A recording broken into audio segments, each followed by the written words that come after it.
मकसद नुज़ूल कुरान, कुरान के नाजिल होने का मकसद क्या है? और आप पूरे बड़े सगीर पाक हिंद में चले जाएं, कुरान के नाजिल होने के मकसद को लोग नहीं जानते। कुरान को पता है किस काम के लिए इस्तेमाल किया जाता है? तावीज़ के लिए। ऐसा ना मकसद सिर्फ तावीज़ बना के गले में पा लो। कुरान के नाजिल होने का मकसद या दम डालना है, बस दम डालते जाओ। कुरान के नाजिल होने का मकसद कुरान खानी है, बस कुरान खानी करते जाओ। कुरान के नाजिल होने का मकसद सिर्फ यह है कि आप किसी तख्ती पर लेकर घर में दुकान में आवेजा कर ले, ये कुरान के नाजिल होने का मकसद है। और इससे बड़ा मकसद क्या है कि इंसान के जिस्म में रूह अटकी हुई है, मौलवी साहब आयो जी जरा कुरान पढ़े और रूह निकल जावे। एक लम्हे के लिए तन्हाई में बैठकर देखें, कुरान लोगों को मौत देने आया है या जिंदगी देने आया है?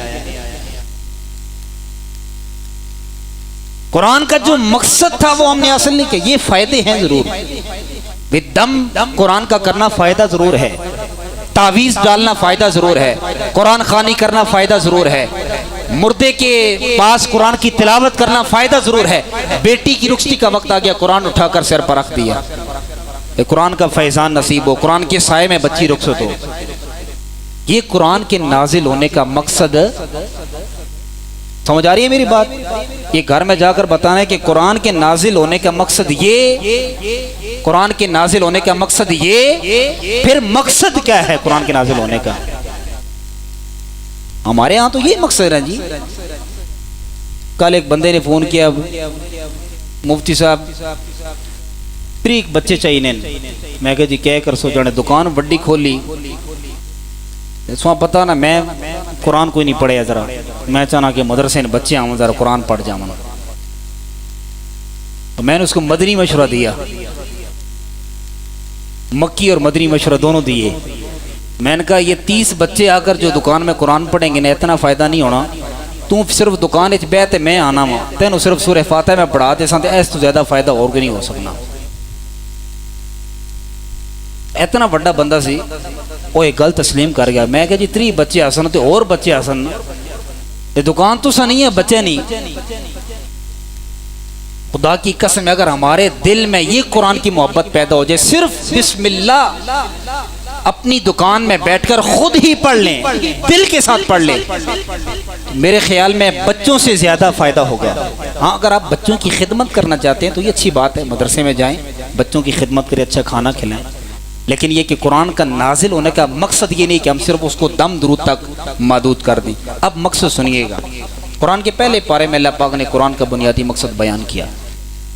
ऐ मेरे मौला, ये कुरान किस काम के लिए? फरमाया हुदल लिल मुत्तकीन के लिए है, हुदल लिन नास के लिए है।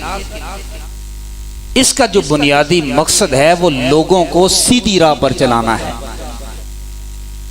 लोगों को सीधी राह पर चलाना है।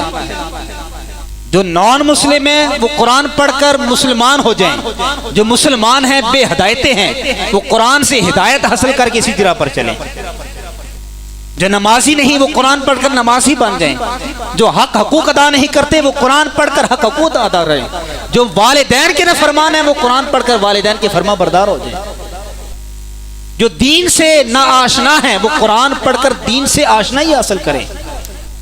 तो कुरान तो गलत रास्ते पर चलने वालों को सीधी राह पर चलाने आया था, हमने कुरान को तावीज़ बनाकर गले में डाल दिया है। और एक और मकाम पर 15वें पारे में अल्लाह पाक फरमाता है इन्ना हाज़ल कुरान यहदी लिल्लती हिय अक़वम।